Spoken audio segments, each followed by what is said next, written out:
hei hi zodin flyover bridge kan ti khan ia ti hian trucks anin pe a zu ten in boka zalen takin ti hian hun an mang thei ani ta thla hetlai ko reng ha hi vai pa ni a he pa he na zo thin ni om tak te po ni ina pe po hi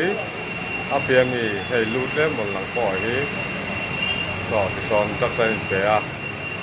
tin hei a pe lama te po chọn tu na hiện lem lai ta cái này giò cái này mà thấy sao anh tâm thế này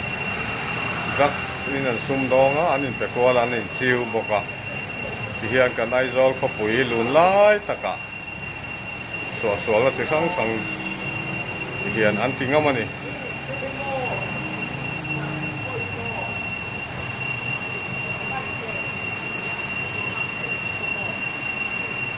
rất tâm anh xóa thì sao anh lên à anh pe a